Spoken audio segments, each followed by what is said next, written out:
Hey, what's going on? It's Bill Burr, and it's time for the Thursday afternoon, just before Friday, Monday morning podcast. And I am checking in on you. What's going on? How's your week been going? Oh, Jesus, that's wonderful. That's fantastic. I'm out here in L.A. It's overcast. It's gloomy. It's rainy, which is a good thing. Because we always need the fucking rain out here. And I'm so pissed at whoever I don't know, it was the mayor. I don't know who it was, but last year it rained like it's never rained out here. And this fucking asshole goes, okay, the drought's officially over. It's like, it's never over. There was never supposed to be a city out here. Okay, so whatever we got, we need to conserve because who the fuck knows when it's going to rain again? So what do I see? What do I see the other day? I see this whole fucking thing, this video about how they put these giant black rubber balls. They just roll them into lakes, I think. And I believe that it's to try to prevent, to slow down the evaporation of the water in this searing heat out here. And once again, they're saying that we're in a drought.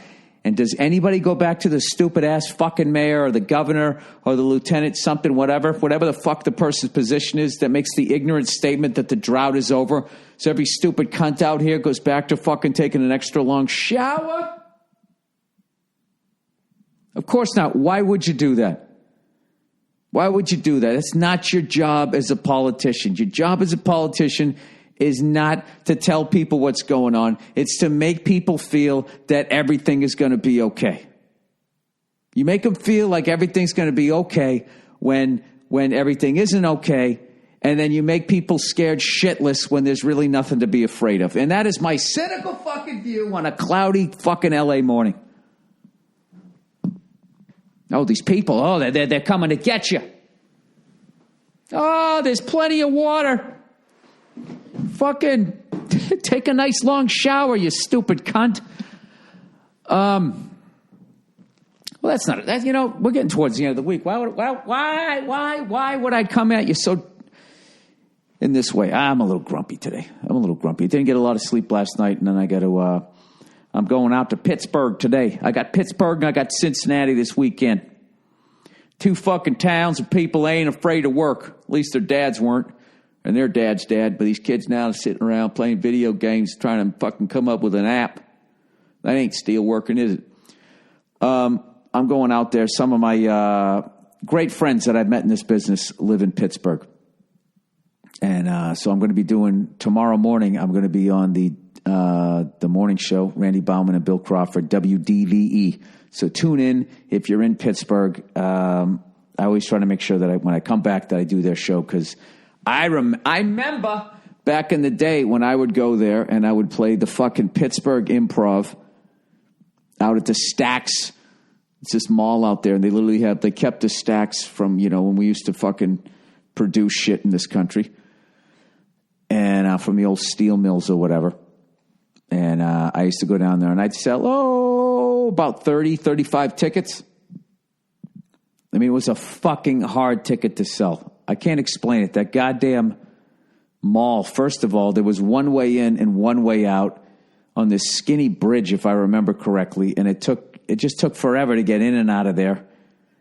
And if nobody knew who the fuck you were, it was very difficult to sell tickets. So Randy used to put me on the show. He'd be like, dude, just come in Tuesday. Do the fucking show every single day. Tuesday, Wednesday, Thursday, Friday. I'd come in, I would do it, just sit in for almost the whole show. All 4 days in a row, and then I finally started selling tickets. So, now that I'm selling tickets, I don't want to come back to Pittsburgh like old Billy Big Shot, right? I got to go back there and kiss the fucking ring. That made me what I was in the Steel City.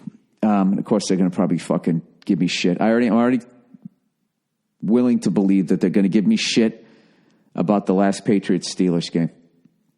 Those poor fucking people. I can't remember the last time the Steelers beat the Patriots. It's unbelievable. They used to beat the fuck out of us when we were kids. I'm just trying to enjoy the last fucking whatever Tom Brady has left because I know it's going to be, it's like Dolphin fans. They're still waiting for the next Dan Marino.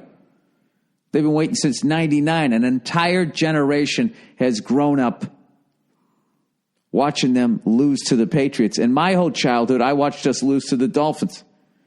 Bob fucking Greasy, right? And then he finally retires, like, oh, thank God, right? And then somehow Don Shula still got David Woodley and Don Strock to trade off at that position. And they went to another fucking Super Bowl. Granted, they lost. They still kicked our ass. And then they get Dan Marino. So our lives were fucking miserable for a good 17 years. So, you know what? That's an interesting question. I would love to see. What is the Patriots' lifetime record against the Miami Dolphins? Let's see here. Patriots versus Dolphins all-time. Wait, no. What did I just say? I said it perfectly. Lifetime record. See if we get it here. This is why the internet's fucking great. This is why it's fucking great. Wait, what do you mean the Patriots won 11 and 10 in the 80s against the Dolphins? That's not fucking possible. Wait a minute. Okay. In the 60s, the Dolphins won. They won 4 out of 7. They were 4-3. In the 70s, they were 13-7. In the 80s, the Patriots were 11-10. I never would have known that. In the 90s, they were 14-7. Oh, we didn't even do that well against them. In 2000s, we were 11-9 versus them. I didn't even know that it was that close. I thought they destroyed us in the 80s, and we won one more game than them.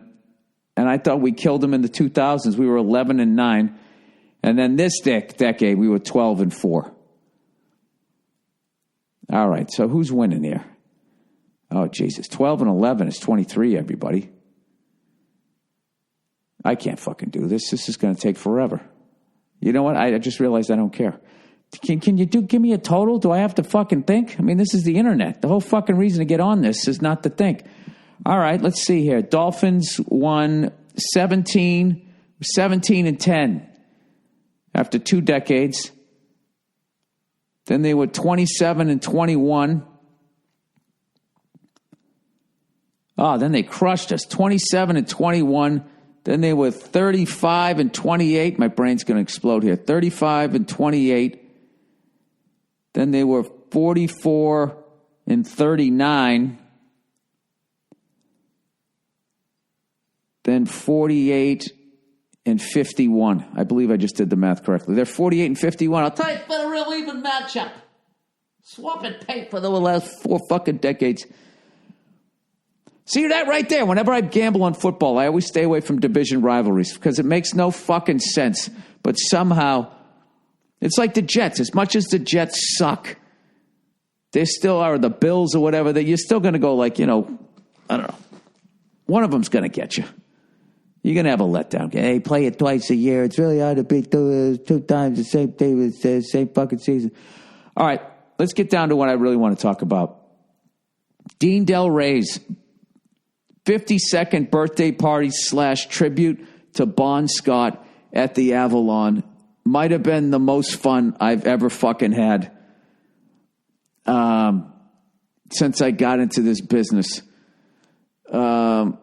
It was a stand-up show / comedy show. If you didn't see the flyer,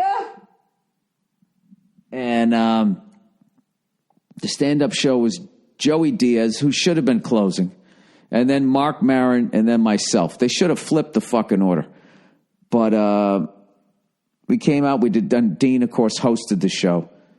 It was sold out, and then in the end, Dean went up in front of this all-star band and sang the entire Power Age album. I got to see Mark Maron play lead guitar, and I got to sit in on 3 songs on drums. And it's the best I ever played, and I still had a train wreck during fucking Livewire. But other than that, it was fucking great. And, dude, it was... I just want to thank everybody who played and let me be a part of that. Dean Delray for putting it together. Scotty and Nikki Six, Mike Devin, Rudy Sazzo, Josh Z, Dave Kushner, Steve Gorman. Fucking murdered it on drums. Mark Maron, George Lynch. I know I probably forgot a couple of people. Whoever the one got all like they got like the same amps and guitars and exact gear that AC/DC used back then, so they had that crunch sound. I know that we've been posting clips on Instagram and everything and around the around the internet, but it was fucking unbelievable.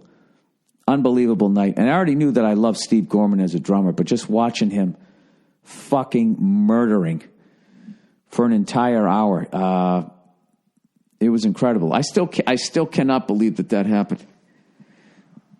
Fucking playing drums, and I'm looking up, and this fucking Nicky Sixx playing bass, Scott Ian on guitar.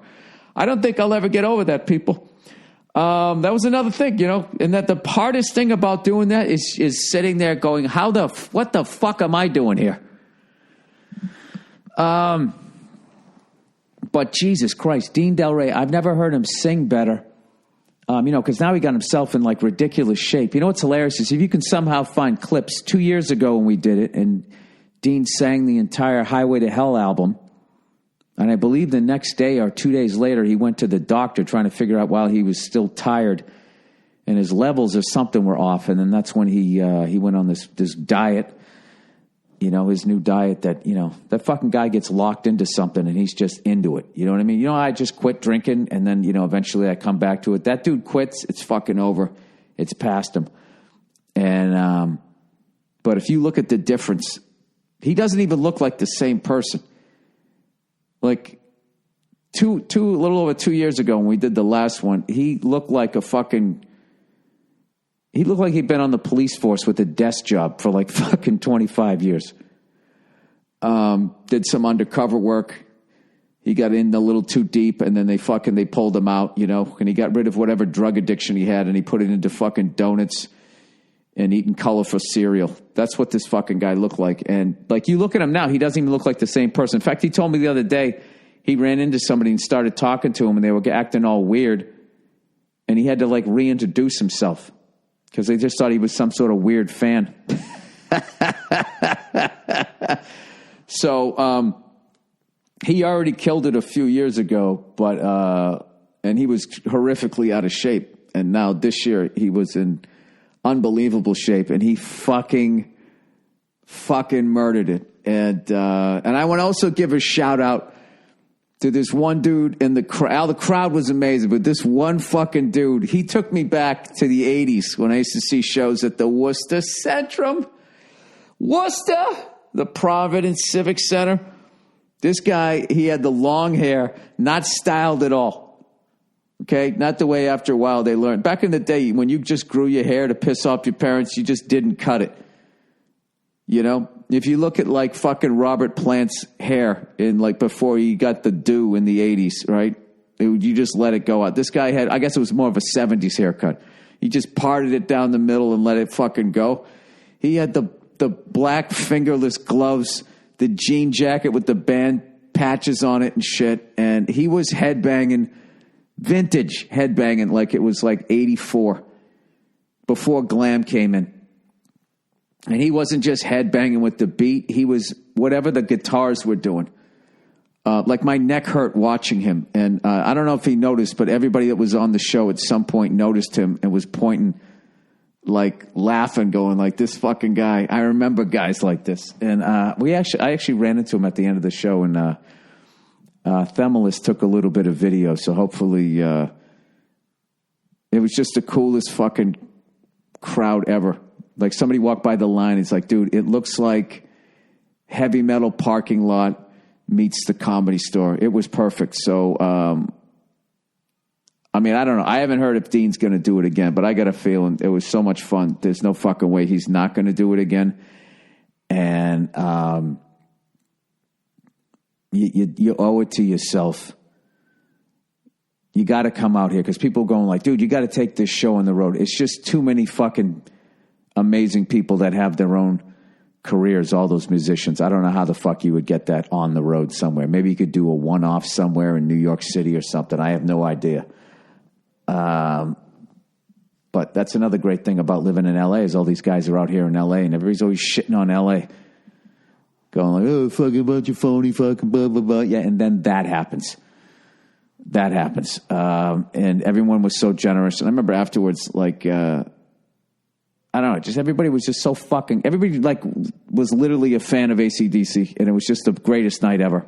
So thank you to Dean Delray, the All Things Comedy Network, Let There Be Talk podcast, and amazing comedian now who gets sustained rounds of applause on the last couple dates I did with them. So happy for him. It was just a fucking night of my life. Of his life, too, I should say. I'm fucking making it about myself. Anyways, I don't know. That's weird. That was all positive. Now that's kind of thrown me off my game here. I got to trash something now. Oh, I actually am taking a connecting flight to Pittsburgh because the only direct flight is on Southwest, and I just cannot fucking handle the stand-up comedy that they try to do on those things. It's excruciating. The jokes never work, at least when I'm on there. And then there's just this awkward pause and everybody sort of laughs out of the awkwardness. And it's just, I find it unbelievably fucking unprofessional. Considering we're all on a fucking plane that always, that's always the outside chance this thing could crash.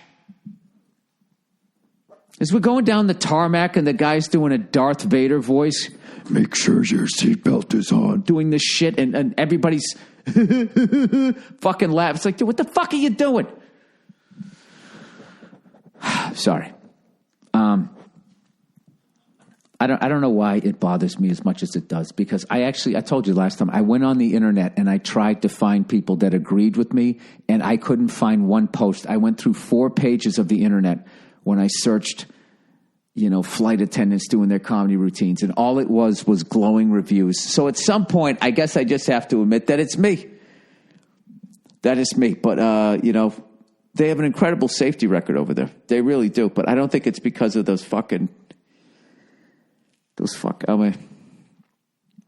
don't know. I almost made a fucking joke that I'm not going to do that joke, because we live in a time that you just can't make jokes like that. But just know that it involved Muhammad Atta.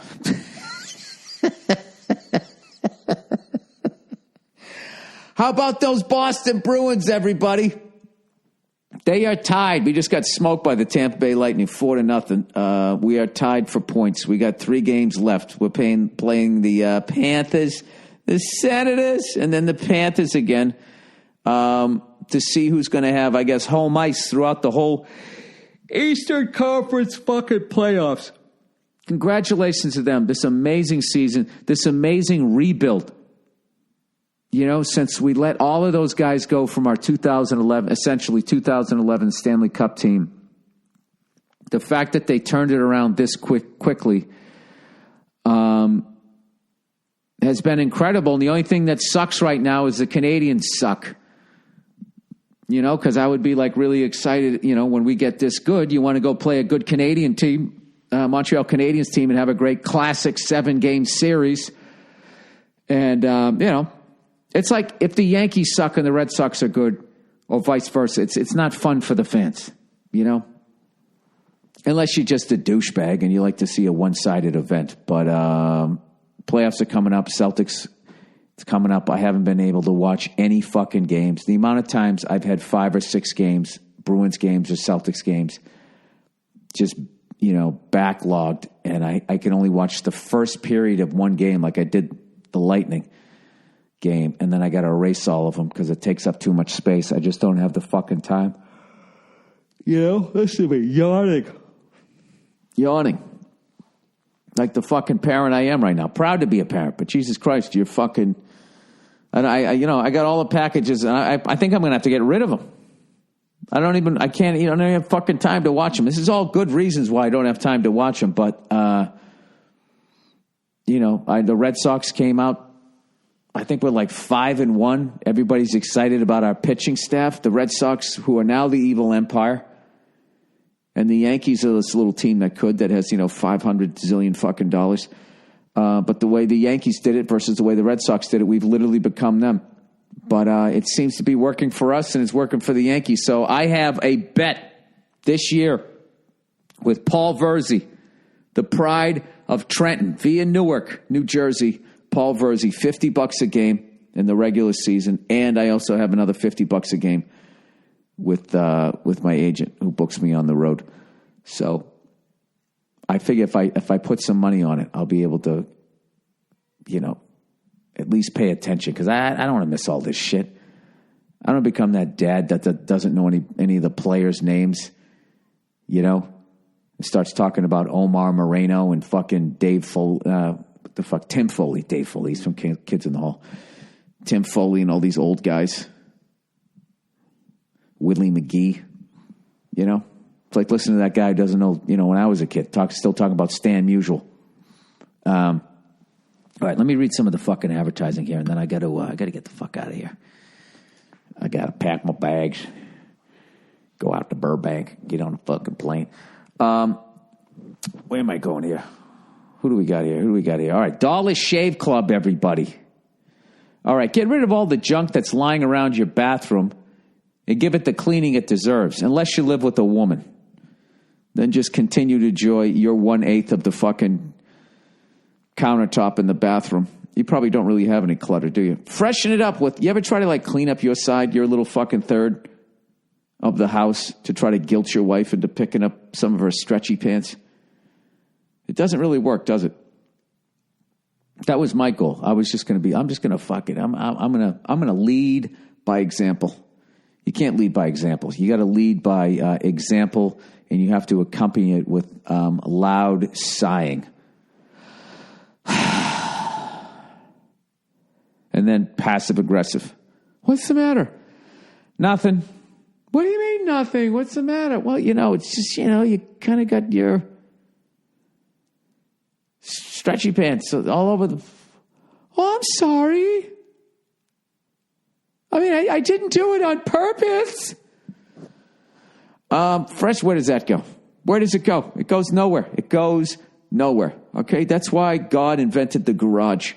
That's the place where you just go out there, where you have the stuff that you really love, that you kind of have locked out there so she won't throw it out. Freshen it up with high-quality products from Dollar Shave Club. Dollar Shave Club members can get everything they need delivered right to their door. Dollar Shave Club has razors, shave butter, shampoo, body wash, toothpaste, everything you need to look, smell, and feel your best. You'll get an amazing high-quality shave every morning using Dollar Shave Club's executive razor. I can't stop yawning. They're Dr. Carvey's. You know what's going to happen? I'm going to get on that fucking plane, and everybody's going to have the shades down, except for that one fucking asshole who not only has their shade open, also has the overhead lighting on. You get an amazing high-quality shave every morning using Dollar Shave Club's executive razor. Their Dr. Carvey's Easy Shave Butter goes on clear, so you can see where you're shaving. That makes no sense. If it goes on clear, how can you see where you're shaving? You need the fucking white foam to show that you already did that part of your face, right? You're saying that you can see through the shave butter? I don't know. And since Dollar Shave Club delivers everything to you, you don't have to set a foot in a store wandering around the aisles, hunting for razors, shampoo, body wash, toothpaste, none of it. You can just eat yourself into an early grave. Eventually your wife has to fucking shave you. Clean up your... How about a round of applause for all the people that stay with people that get that big? You know what I mean? And they got to take them down to the fucking car wash, the self-car wash, and take out that fucking scrubber that the soap shoots out of. Tie the person to the fucking front fender like you shot an elk, and you just scrub them down. Clean up your bathroom and your morning routine with Dollar Shave Club's Daily Essential Starter Kit.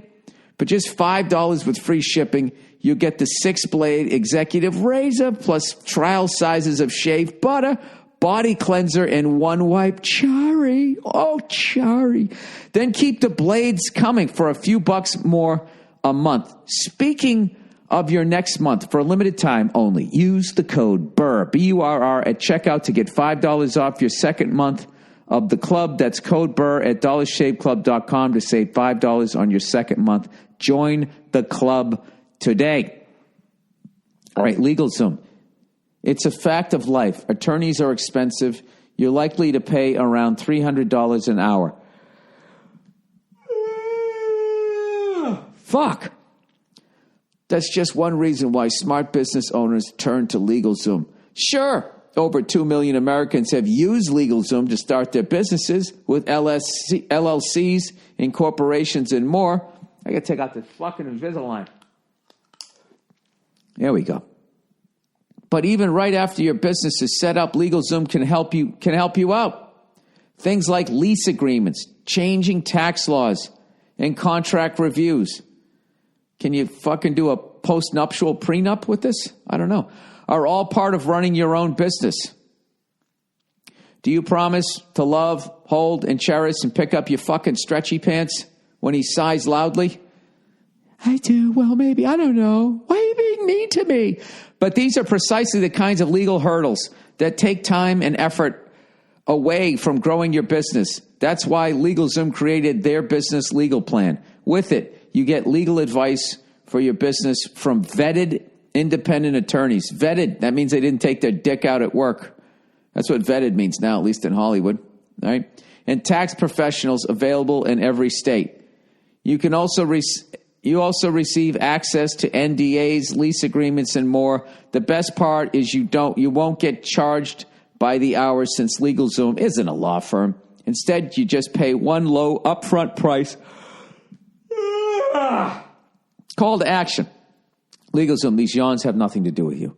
Check out LegalZoom's business legal plan at LegalZoom.com now and get special savings when you enter Burr at checkout. LegalZoom, where life meets legal. LegalZoom.com, you sons of bitches. All right.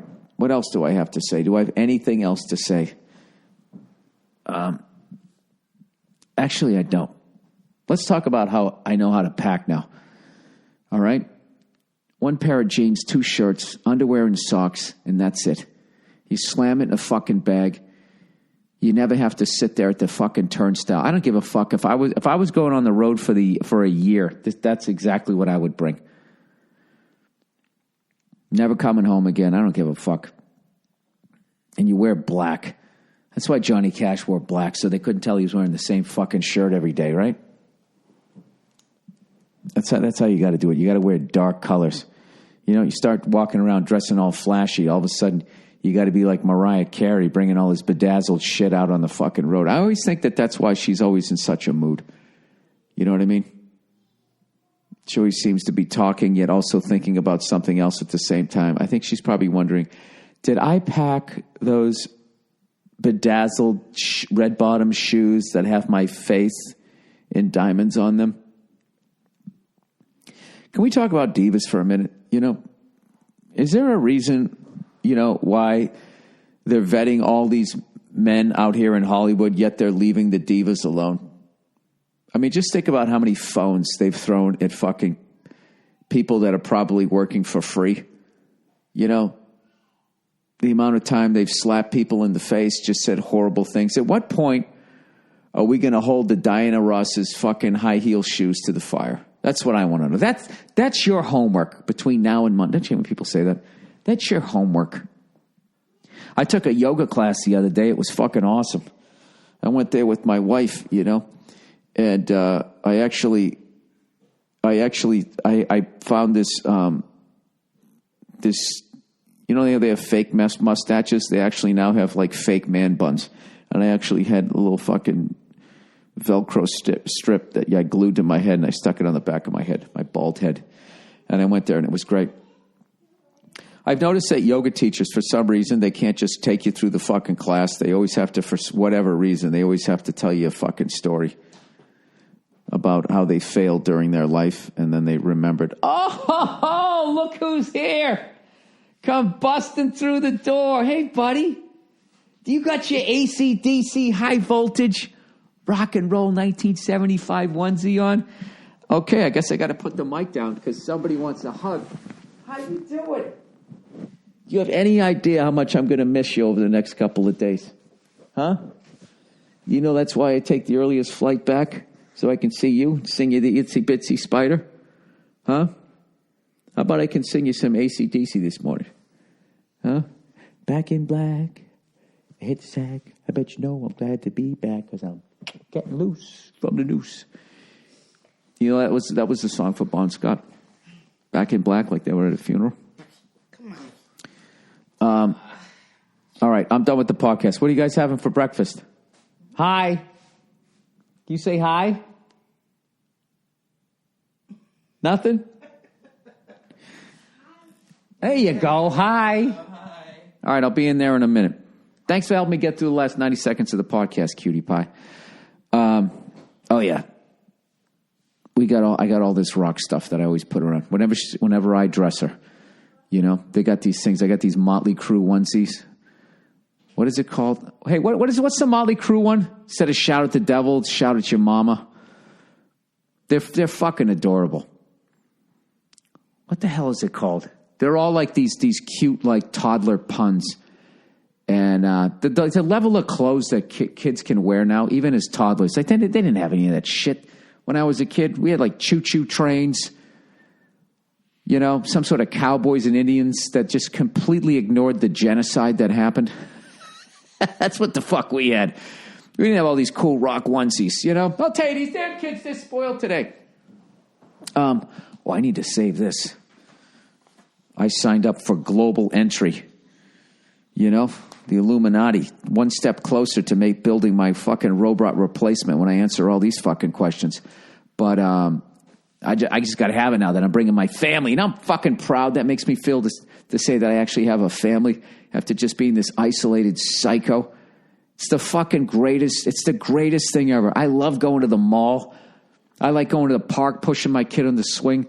I remember looking at people thinking, and I always knew having a kid was cool, but I used to think on some level I was sad for those people. I had it totally fucking wrong. So anyways, I'm doing a gig in London, England, Dublin, and then over to London, doing Royal Albert Hall, which was an absolute dream of mine. And I'm going to record that night. Hopefully, I'm going to do enough time. I'm going to make the double album that I'm only going to put out on vinyl. After I made fun of people that listen to records only on my last podcast. That's what I'm going to do. It's what I wanted to do at Madison Square Garden, and the recording got fucked up. So I'm going to make sure I get it done right. And I also am going to try to get a drum kit there so I can play during the day, and hopefully I can find somebody to jam with over there. But anyways, afterwards, I'm going to take a little week off over there in Europe, and I'm bringing the whole family over. So when you got a little one flying that far, it's going to be a friggin' nightmare.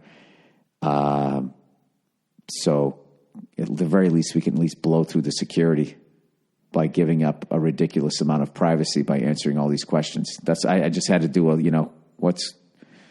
had to make a sacrifice there. So, that's it. That's the podcast. Once again, thank you to everybody involved with Dean Delray's, birthday celebration and all of that. I mean, that was just, I took some video during sound check. I got to put it up. You cannot fucking believe how good that band sounded. They top-notch musicians playing out of all that gear from the late 70s. It was I was getting like goosebumps. I know I took a couple of. I walked out into where the crowd was going to be before they brought everybody in, and just listening to those. How fucking good they are. And I got to tell you, too, Steve Gorman, just watching a professional fucking drummer is just my favorite goddamn... Up that close is my favorite thing. It's like, how do they make it sound that good? He was incredible. So anyways, I'll try to post some of that. And after I came down for the sound check because I was so nervous that I was going to inevitably fuck up the songs, which, of course, I did in a number of areas.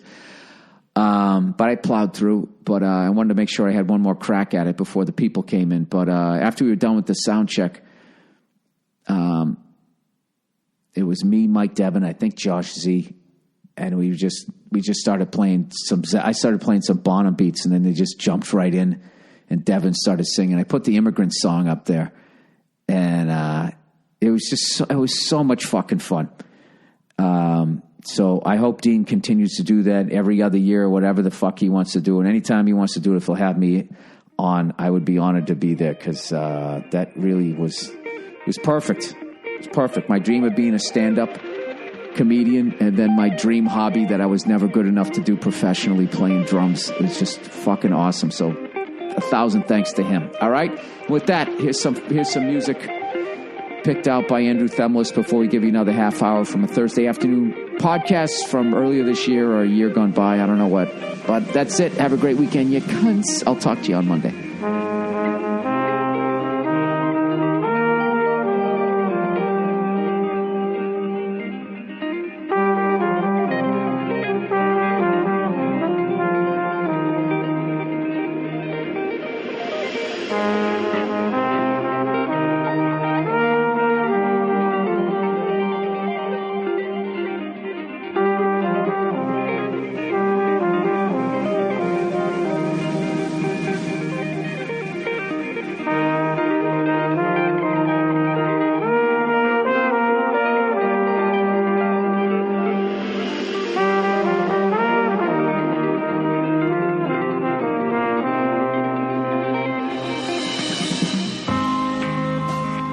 This YouTube video of this week, you really have to watch it, okay? It's one of those shows. It's a rip-off of The View.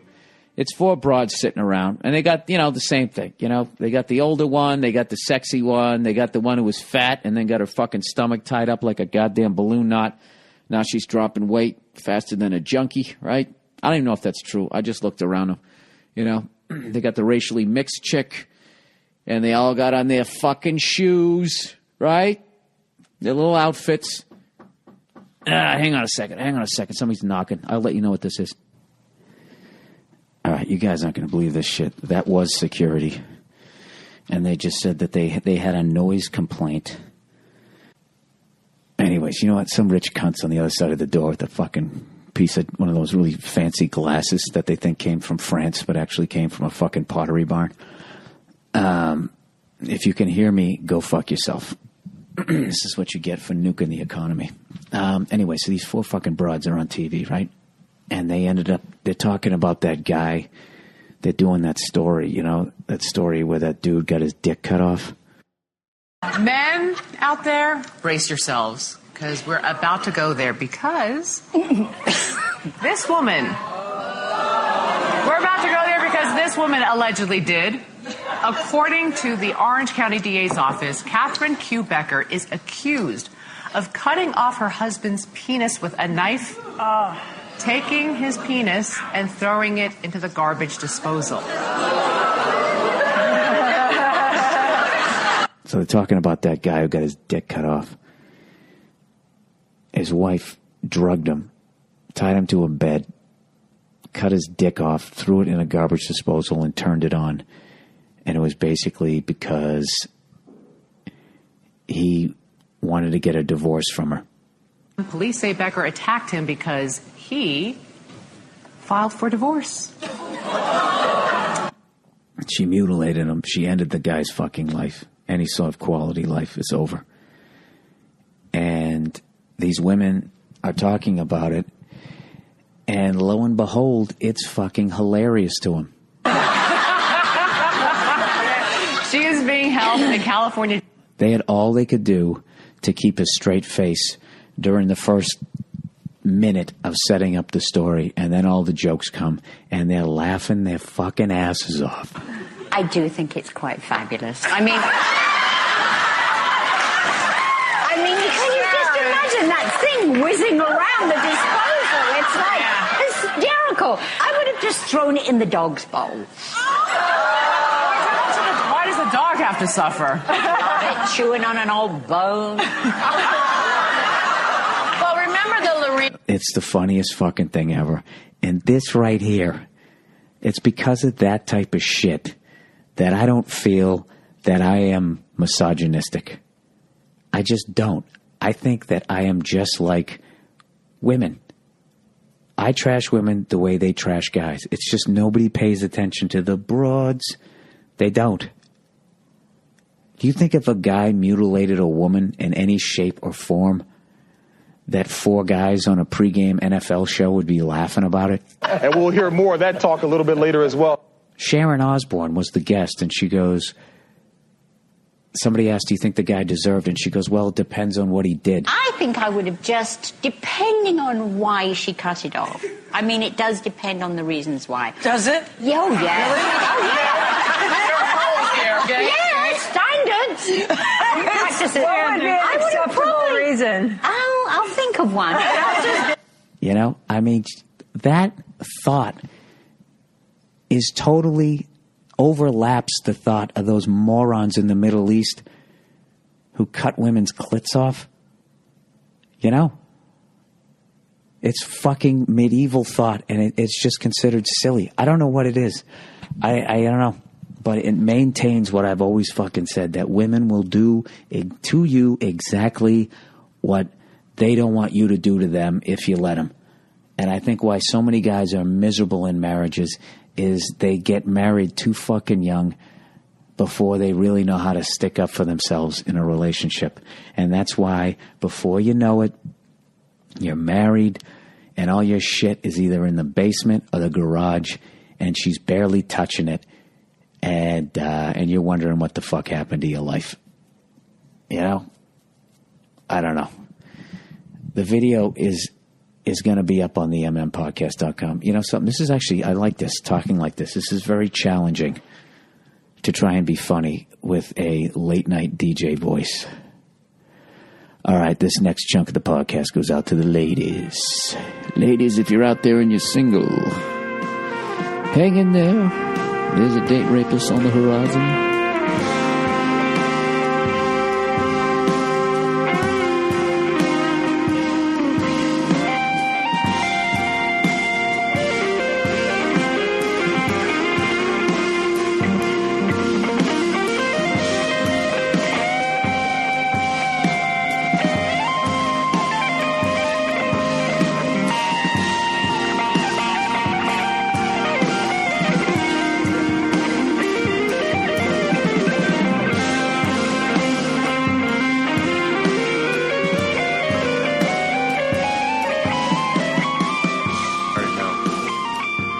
What's going on? It is Bill Burr, and this is the Monday Morning Podcast for Monday. I'm going to go with April 4th. I have no fucking idea what day it is because I'm doing something unique this week where people have asked me, saying, Bill, you know, every week, you know, you do your podcast. It's just you babbling. Sometimes it's funny. Sometimes it isn't. Why don't you have a fucking guest on there every once in a while? How about a comedian that people want to know about or already know about, want to hear his views on other shit. So this week, this is a very special episode of the Monday Morning Podcast. Well, I will be doing it with the one and only Mark Maron. Mark, what's going on? Thank you for having me, Bill. I didn't realize that I was actually one of the first guests. You've never had a guest? I've had Joe DeRosa, who I do a show with on every leap year. We do an episode of the show Uninformed. We used to do it on XM. It's a long fucking story. But, so you have to have him on because he lives in your apartment. Yeah, there you go. It's part of the contract. It's in his lease. That's basically, yeah. He lets me crash when I come back to New York to do Caroline's. He sees the mixer. I feel bad. I'm like, all right, grab a microphone. Here we go. But yeah, you're the first one outside of the family. You know what you are? You're Tim Roth in Reservoir Dogs. You're the only one I'm not sure of. So I end up with a gut shot? Yeah. I'm going to be laying there in the garage the whole fucking movie? You're going to tell me you're a cop or something towards the end of this. Oh, I'm not going to tell you that. No. I wish I had that big a secret. No, but basically, you know what the funny thing is if the audio sounds different, which means clearer this week, is I'm actually, this is how I have guests. This is the only way I do guests on the Monday Morning Podcast, is if they already have microphones and a mixer. And then I invited Mark onto my podcast, and I'm like, I got to rescue Pitbull. I don't want to get sued a half hour into it. So I'm literally sitting in Mark's compound out here. Yeah, and you brought your own equipment, which I thought was very polite of you, but I just automatically assume we just jump on my mics and... Oh, you don't think I'm a gentleman? No, of course. no, I brought my own mixer, I brought my own mics, and then when we sit there, and I'm sitting there with my little stupid fucking travel radio show. And I'm like, I got a mixer and all that. And then Mark's finally, well, I kind of got that already set up. You want to use mine? Yeah. All right. I got the travel bag. I got the bag right there for when I have to, talk to people on the road in hotel rooms and make them feel awkward. Look, Mark, I'm not going to lie to you. My relationship's on the rocks, and I've officially moved in. You don't realize it. Oh, my God. No, I'm fucking with you. Yeah, I got my shit in the car. Okay. That's all right, buddy. If you can just sleep in here, and if you know how to run a mixer, you could help me out. There we go. Can I be your assistant? Yeah, absolutely. A lot of people try to move up in this business. I'm going to try to go backwards. Can I ask you a question? Absolutely. All right, so I'm in Scotland for the Glasgow Festival for 5 days, and I'm playing pub basements, and I did my one-man show not in a pub basement, but in a pub attic, and I see posters of you. Yeah, they're betting the big money on Bill Burr. I talking to the promoter there. I'm like, does he have a big draw out here? She's like, I don't know. We're going to see. How'd it go?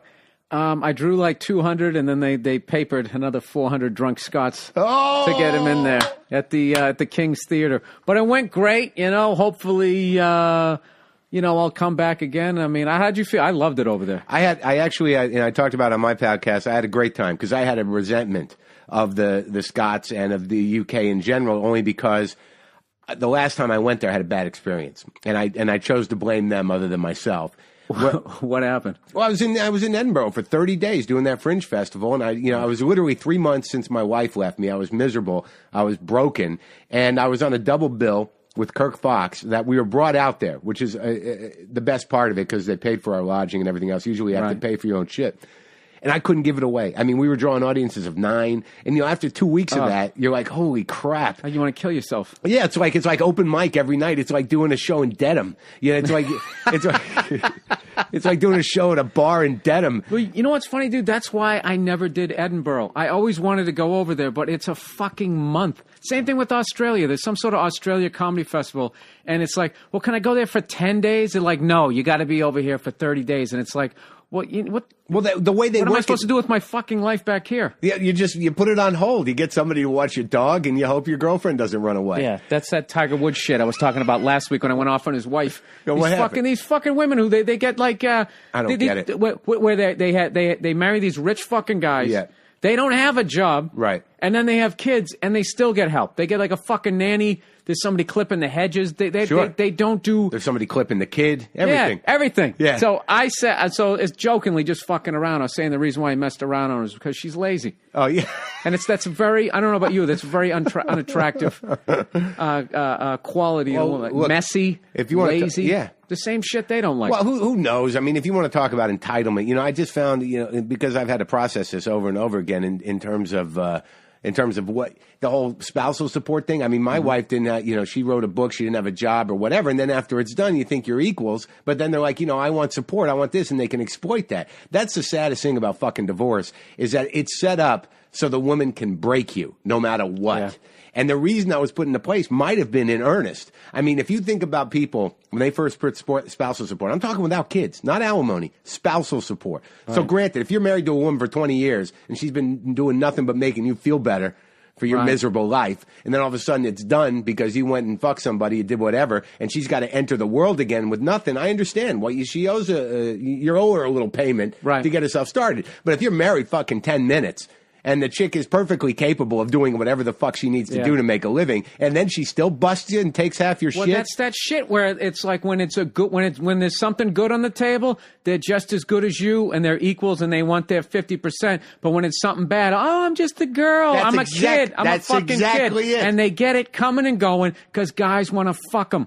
Of course. And that's why the judge, half the time when he's judging against you is thinking he's going to fucking get some action with your ex-wife. Oh, yeah, Maybe if I judge towards, he throws her a little look, little wink. You're sitting there like, am I not fucking sitting here? Well, right. So I'm married to this woman. She's a comic. She's an equal. I didn't say she's a cunt. I was like, wow, you're really going to fucking. No.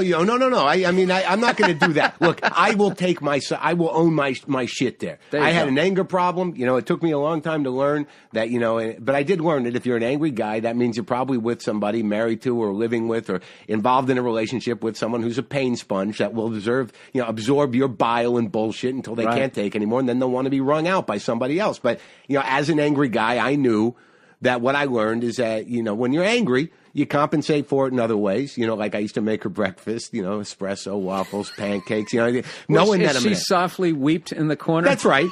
This will make up for it. But what I learned, after After 9 years, there's no number of pancakes. So Ray says, "Shut the fuck up! Yeah. Shut your fucking mouth!" Yeah.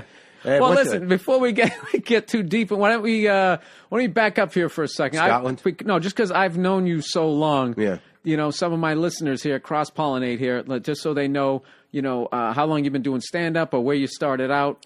Let's get in. Okay, let's all right. do a little stand-up inside the actor studio. I think that the first time, I did stand-up, I was in college. I did an open mic. I was in a team with another guy.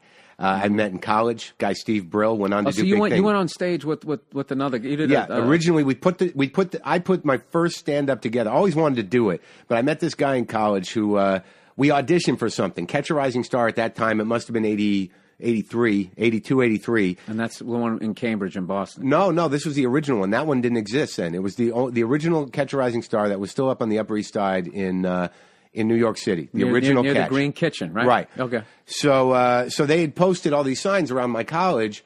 Catch a Rising Star live on campus. They were putting together a show, like a showcase of college acts, like new acts.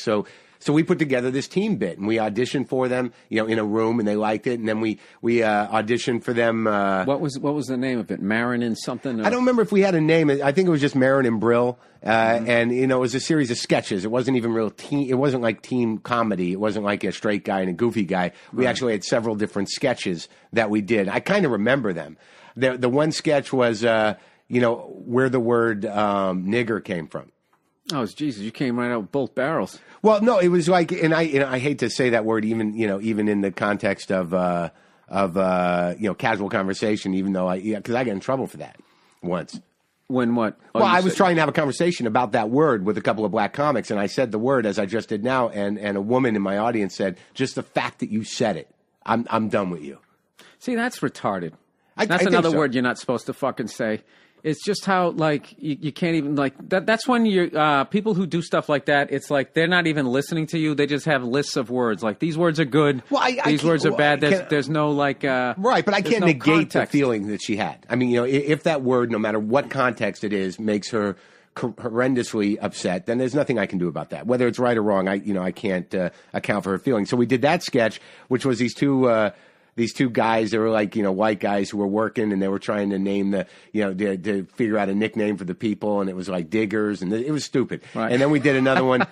We did Neil Armstrong's, if Neil Armstrong were on the moon, the first moonwalk, if you were on acid. So my buddy played ground control, and I was doing the bit where I was on the moon. That must have crushed. Yeah, it did well. And then we did another one, a Jap's funeral. Like, we did these two Jewish girls who were at a funeral of a friend, and they were like, "Oh my God, she looks so thin," that kind of shit. Well, there you go. You kind of got everybody. Yeah, we nailed Blacks, it. Jews, and astronauts. Yeah. So what happens then is that we audition at the Comedy Connection. We go to do it live. We'd done it in a room, and they said, "We want to see you live," and we bombed. It's just like a sucking silence. Now, what do you think? So wait a minute. So the first time you ever did it on Comedy Stage. Now, I've always said the first time, if I bomb the first time, I don't know if I would ever have the courage to go back and do it again. Well, that's the difference between people that are hooked on it and people who are born comics and people who are just dabbling. Is that, like, really, if you bombed, you would have done it again? It would have taken me a minute. I would have been like the sheer fucking embarrassment of taking the hit. Well, I mean, you can. There's a deal with stand up. You can still eat it today. I'm 18 years in. You can eat it. Can bomb. But this is the thing. You have years of good shows to be like, well, I know I don't suck at this. I had a bad night, but right out of the gate. Oh yeah, the bad night thing is hard to really get around your head because it still hurts me if I bomb. But when you're up there and this whole idea that it's never the audience is bullshit. I mean, sometimes it's the audience, right? And like you can tell, you've done your shit, and you can see where they're peaking laughter wise, and after a certain point that they're not going to go any further than that. So I'm just gonna have to realize this is the best I'm gonna do in this situation, and either eat it, take the hit, or make light of the fact. Yeah, I've learned, like, there's nothing worse than being angry on stage. But I actually heard a funny story last night. I was doing a gig in this booker, Jeff Wills from the sure, I know Punchline. Jeff, Yeah. He was telling a story he saw one night. Said Bill Hicks did an entire show with his back to the audience There was like a bachelorette party. There was every fucking thing you did. Yeah, those those bookers, they love to talk about those stories, But if anyone else did that now, they would never fucking work in that club again. All these guys pretend like, oh, Bill Hicks was the guy. And he went on stage and angrily tanked in a brilliant, inspired way almost all the time. But if someone existed like that now, he wouldn't have a fucking shot. You think so? Absolutely. Well, I bet he was still selling tickets at that point because you can't turn your back on a fucking crowd and ever think that you're going to work there. I don't think again. that's true. I think that the reason he got booked in this country primarily was to make club owners feel like they were at least championing something terrific. Really? Like, I think they innately knew this guy was special. There was no one like him. And even the fact that he didn't sell tickets or alienated the audience every time, they were going to have him twice a year to keep their conscience straight. Oh, so they could be dicks to everybody else, basically? Well, kind of, but just to sort of like to at least support, at least they knew well enough that he was an inspired guy. But I've gotten angry on stage. I did it the other night, dude, and it would have been a long time because I used to snap all the time. I was going to say, that's kind of an understatement coming from you. Yeah, but that's like me saying I've snapped. No, but I'm pretty accessible now. No, yeah, you're way. But it happened at the store, dude. It happened at this. How long ago? 2 nights ago, and I He's doing this whole thing. Yeah, much better now. I snapped one time. What was it? About 48 hours ago. I couldn't believe I did it. I was such a different person. But that place brings it out of you. Come on, the Comedy Store brings it out of you sometimes. That's what I love it, though. Me too. It's so fucking evil. When I'm on stage, it is evil. It is. It's just painted It feeds black. on hate. You feel the walls wanting you to lose it. It's just in the place. Yeah. So I'm on stage. There's like 40 people in the room, and like I'm already like just right when I get in there, some kid, that kid David Taylor, that kid. He's a tall guy. He used to do comedy. He's very cynical and negative, and I wasn't in the mood for it. I hadn't seen him in months. And, and I said hi to him, and he goes, "I'm staying around just to see you. You better be good." And so right away, I'm like, "I haven't seen you in a fucking long time. You have no right to fucking talk like that to me. Enough with the negative shit." Yeah. And I stormed off. You're getting angry again here. I'm already angry. And I walk back. You're making me feel really good about myself, by the way, because usually I sound like the angry psycho. I can be like the happy person this week. Take a break. Yeah, there you go. Go ahead. You go. All right, so I get on stage. Madrigal went on, who I think is just terrific. I love Al. I think he's fucking hilarious. Totally original, too. Unique stylist, real storyteller. He does good, and then he brings me up, and there, and I'm getting laughs. There's only like 30 or 40 people in the OR, and it's going fine. There's an old couple up front. Maybe in their mid-50s, early 60s, and someone talked to him, and they asked him about religion. I think Neil Brennan did. And they said they were Jews. I'm like, fine. So I'm doing my show, and they're not laughing at nothing. And I looked at them, and I said, I'm sorry, am I too filthy? You want me to talk some political stuff? Is that what it is? And then the old man looks at me and goes, "You're not funny." Ugh. And I just had this moment where I'm like, all right, dude. All right. And I said, you know what? I am funny. I know I'm funny. I'm doing well with the rest of the audience. All right. And I understand what you're saying.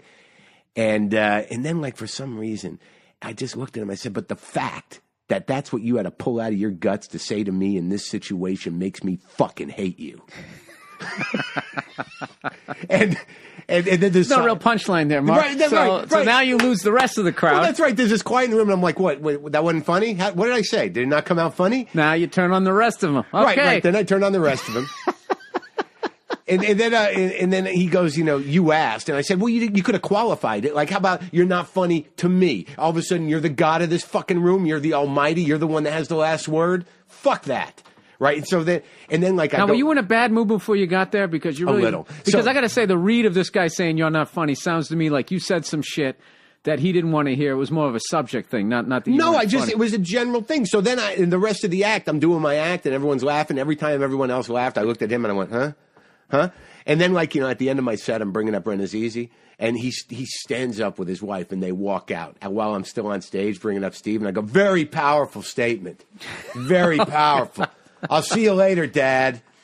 Oh, Jesus, Mark. Because that's what I said to him. I said, hey, it's like every fucking Jewish guy that has that kind of judgment that's your age is just some surrogate for my father. And I understand I'm transposing some contempt on you, but you could have fucking chose a different way. All right. Anyway, sorry. Mark Maron here on the Monday Morning Podcast. Well, that's not funny? All right, so anyways. No. I'm just letting people know. I'm acting, you know what I just did there? I acted like this was a live show. I like it. Like, you want to take some calls? Yeah, like when we take some calls. We're actually doing this on Easter Sunday, and Mark asked me when I want to do it. I said, we'll do it Sunday. And he goes, you do realize it's Easter. And I was like, yeah, I'm really not into that shit.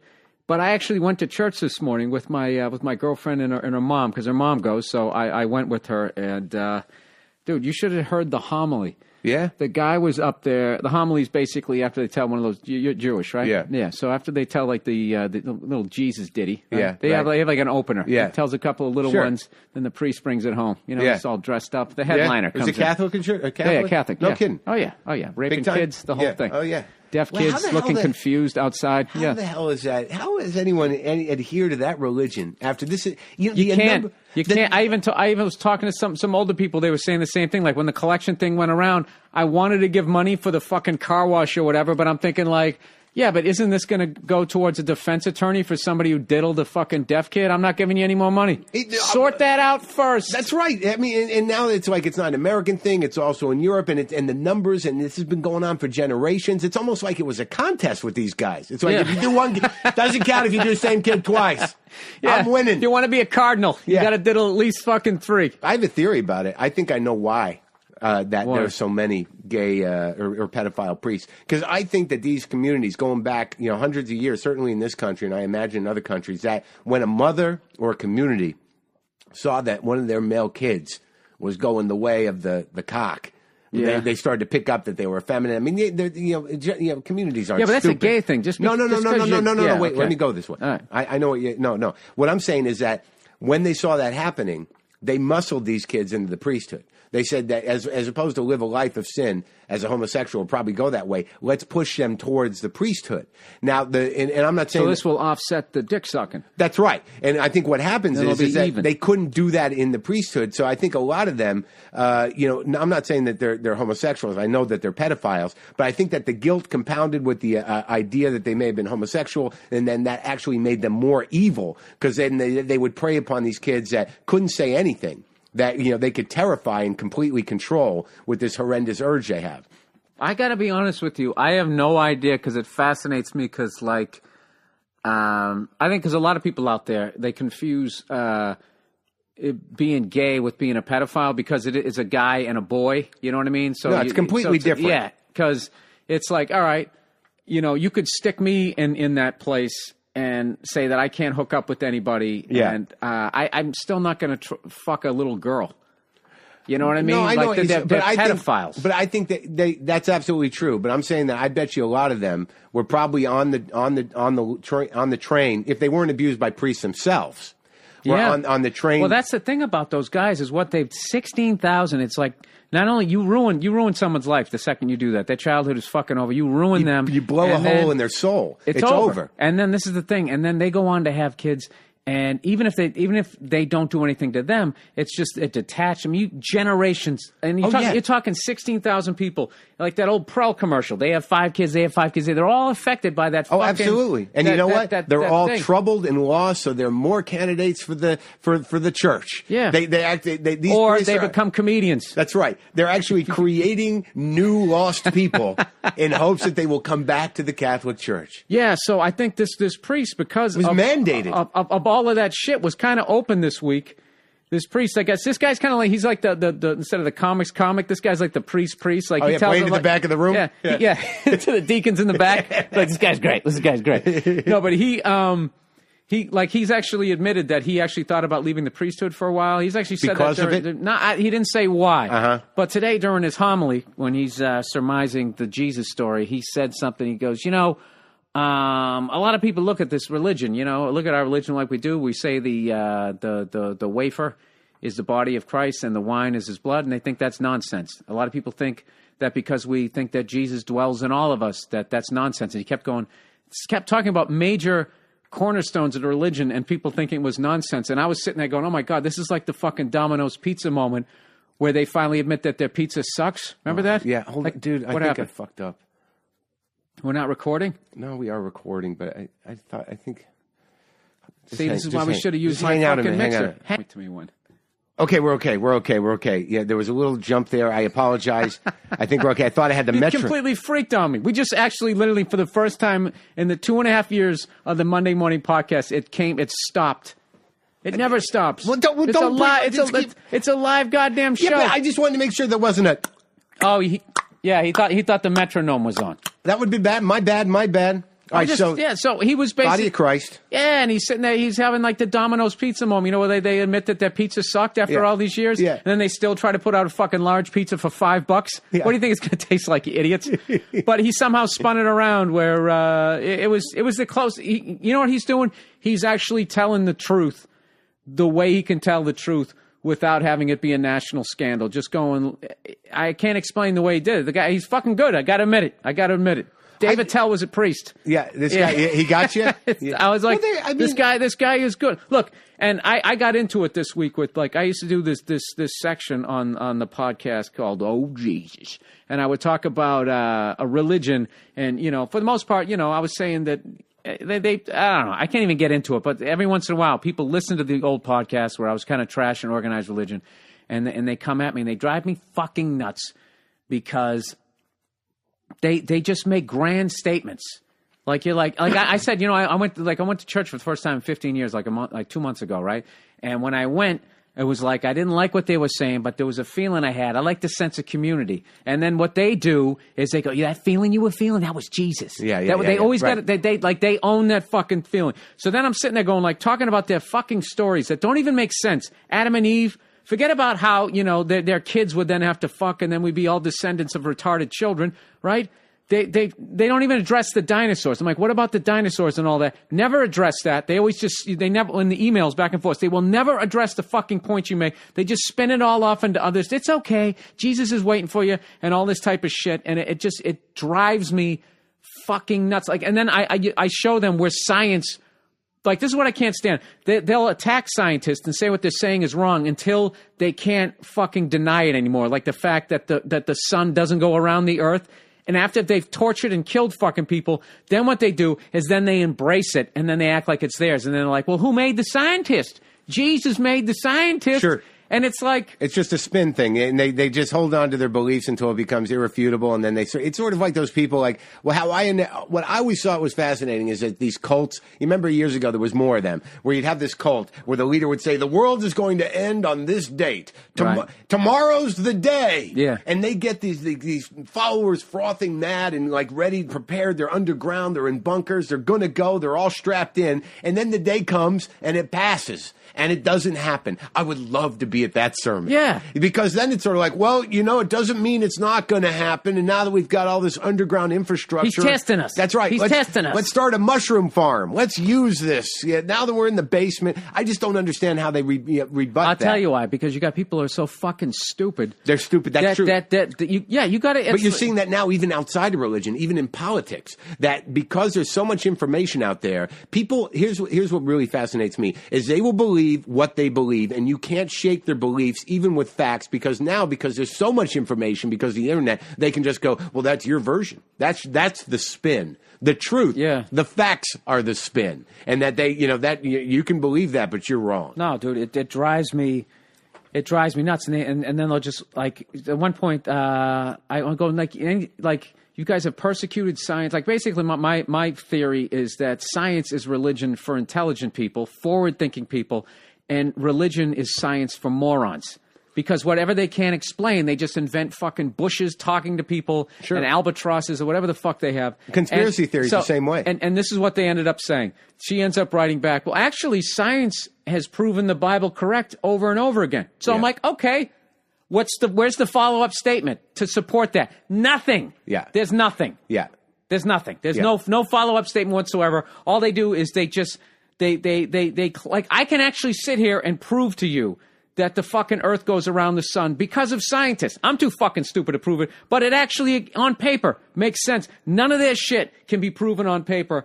And then when you show stuff that can be proven on paper that disproves their shit, then they do that shit. Well, God created the scientist. He created the paper that they wrote in it. Like, yeah, they just sort of short circuit. I actually I tapped out in that moment. I was like, you know what? I get it now. You no matter what I say, are going to believe what you're going to say, and I'm never going to convince you. That's right. Of the way that I think. So fuck it. So I'm done with it. Belief is a funny thing. I'm done with it. Yeah, you can't go to. There's no reason to go to war with those people because belief is impenetrable. No matter how delusional they are, it's based in complete ignorance, and it's something outside of of intelligence. Yeah, but this is what I don't get, because I bought into it when I was a kid. Well, you were scared. And I was listening to it, scared, and then also thinking like, all right, and some of this is good. It was like my fucking house. It was like my life. Some of it was good, some of it was bad.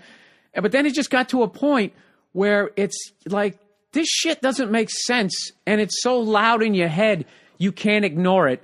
And I don't understand. Well, that's because this is a real fucking arrogant statement. I'm going to say you got to be a moron to just continue to block it out. Well, that's the difference between free thinking and thinking based in fear.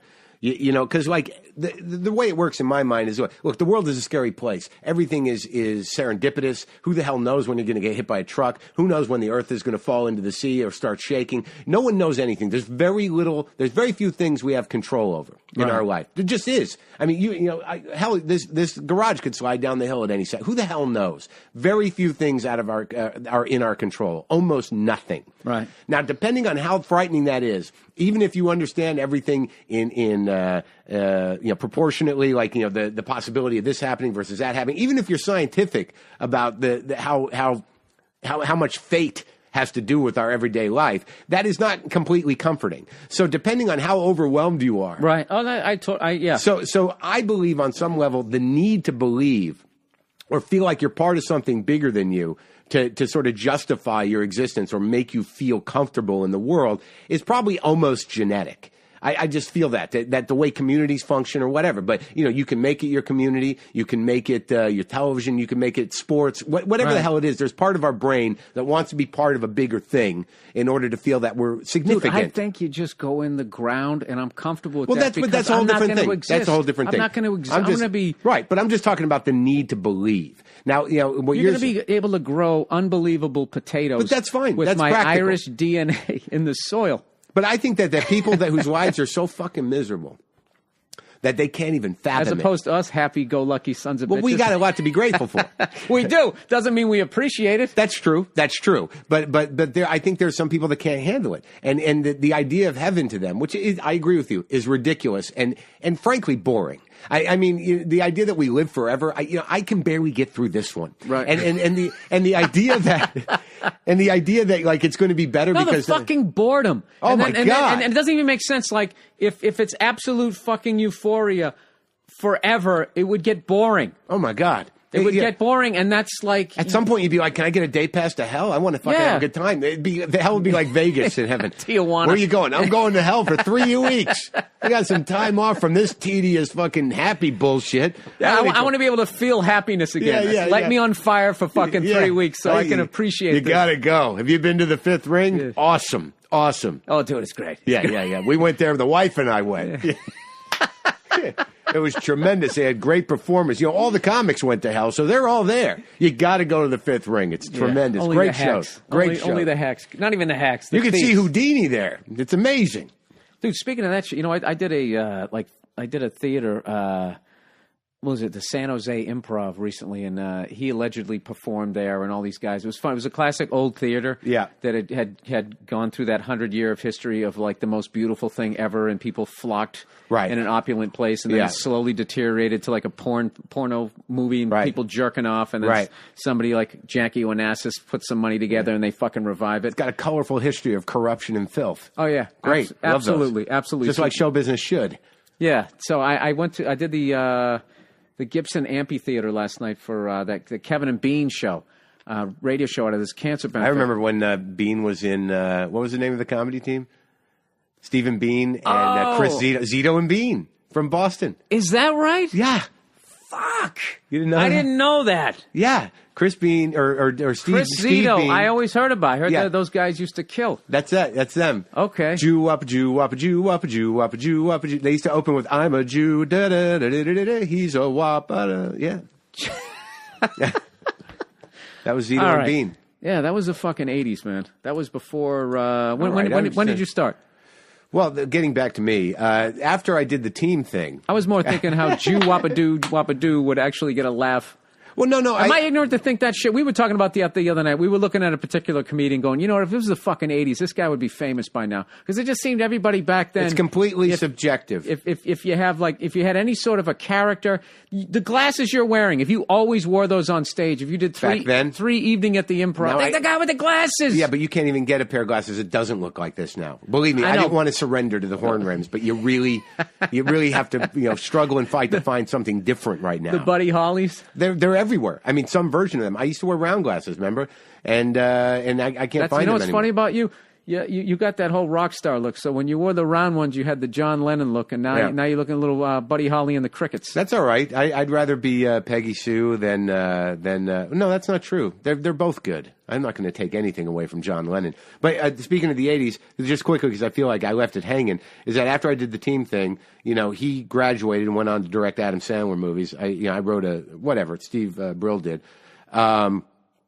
But I stayed in Boston, and I started on my own. I played against Sam's in the basement, doing open mics with Kenny Rogers and everybody else. My last year of college, I was doing open mics that summer, and I drank myself almost to death and was waiting, all night long. A lot of people have those stories when you bring up Kenny. Yeah, well, I mean, not with him, but I used to just wait. I mean, back then, you had to wait to go on until everyone else was done for 3 people. I couldn't take it. And then when I graduated college, I moved to Hollywood. I became a doorman at the Comedy Store. I was there for a year, and then I hit the wall on drugs. And I went back to Boston, started over, catch Rising Oh, wait Star. a minute, slow down here. Let's do the behind the music here. Mark Maron. Oh, a lot of people know that story already. No, you don't want to put it out there again? Oh, no, I don't care. But I mean, people who know me know it. Well, I came out after I graduated college, I already had a pretty good Coke monkey on my back, so I drove out here. I moved in. I was in Culver City, living with Steve. Just out of curiosity, did you start before the ad campaign, Cocaine, the Big Lie? Oh, of course I started. I started when the ad campaign was Coke, it's good for you. Yeah. It was no more addicted than caffeine. Good times. We were all doing it. So I come out here, and I move into a place in Culver City with Steve Brill, that guy. We wrote a screenplay, and then I never wanted to talk to him again because it was unbearable. And then I auditioned at the store. To see if I could start doing comedy. And Mitzi said, "You're funny. You can be a doorman." So I immediately moved into Crest Hill, and I was a doorman in 1987. When Kennison was just starting to come to break. And I met. Wow, you suck. I met Carl, and Carl was Sam's best friend, and Carl LeBeau. He gave me a watch and said, "You're good people. When Sam comes back, I want you to meet him." And you don't know the story? No, I'll tell it to you. So you can fly through it. I can tell you're sick of telling it. No, I'm not. I haven't done it that much, and certainly people on your podcast might not know it. The people that don't listen to both of ours. Yeah, but they know Sam Kinison. Sam's one of my favorites. This is a selfish fucking moment. I'll tell you the story. It's a great story. All right. I didn't really know that much about Kennison when I got there. I'd seen him once or twice, but I really dismissed him as this novelty act, this screaming guy, and I wasn't here nor there with him. So when Carl said, I'll introduce you to Sam, I didn't know what that meant. So Sam comes and Carl's like, "This is that guy I was talking to you. He's talking about. He's the new head doorman." And Sam was like, "I was a doorman, so you're the new guy, huh?" I'm like, "Yeah." And he's like, "Yeah, we should hang out and talk."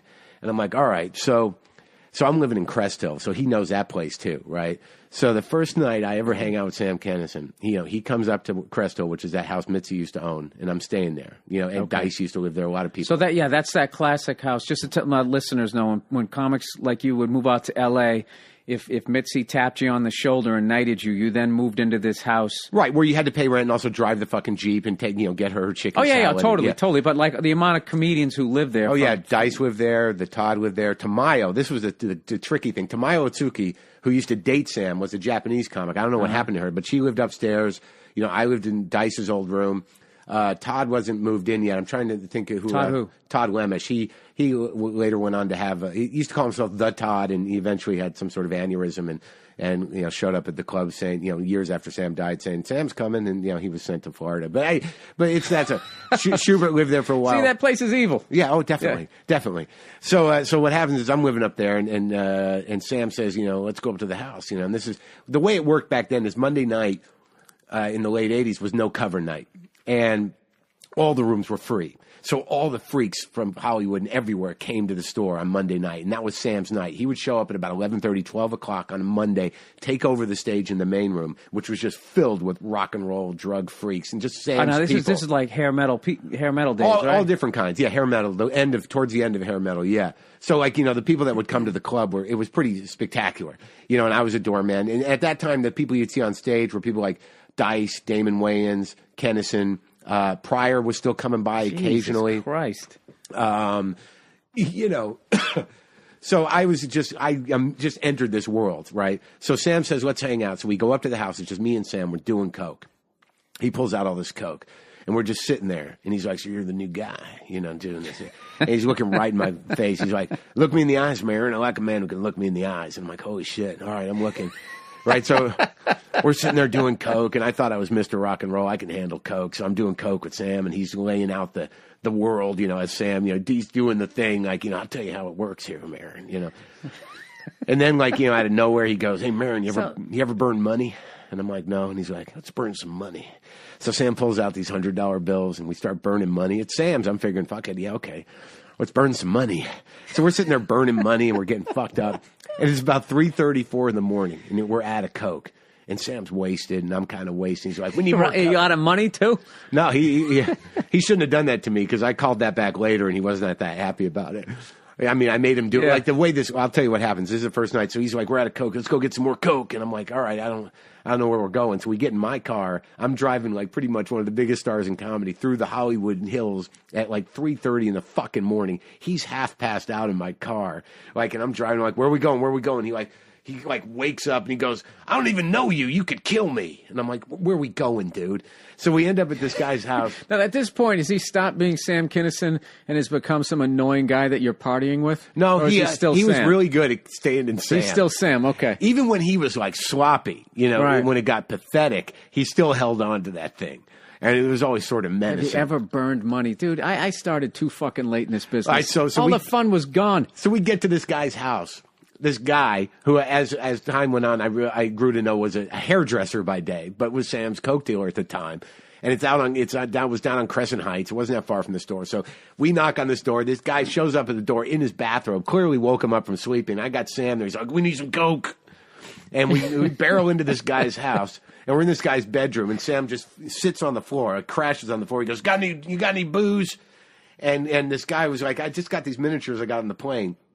So now Sam is sitting there with these like Smirnoff bottles of vodka, drinking these Smirnoff. He looked like a giant. Like, he should have been surrounded by little rock and roll people going, "Sam!" And then, he passes out on this guy's floor. And, the guy gives me the coke. I end up paying for it. And then I go out. Was there an Asian guy throwing fireworks in the background? No. There should have been. So I'm like, well, I don't know what the hell to tell you. I'm going to take off. I guess you'll deal with him. He's like, "You're not fucking leaving him here. I don't want him to pull a Belushi on me." And I'm like, "What?" And I'm like, "Oh, fuck." So now I got to get him up and walk him out and throw him in the car. And he was big. And I get him back to the house. We go in. He doesn't even do the coke. He ends up crawling on the floor in the living room, just laying on the floor and passing out, which is something he did a lot. Because that house became the party house. Was he draped in the scarves and 12 fucking head wraps? Not yet. I mean, This is early Sam, so it was still just a trench coat and a cap, dude. This is pre-rock and roll Sam. Jeez, I don't have any story that can match this. I'm riveted. Well, the story, the falling out was the better story.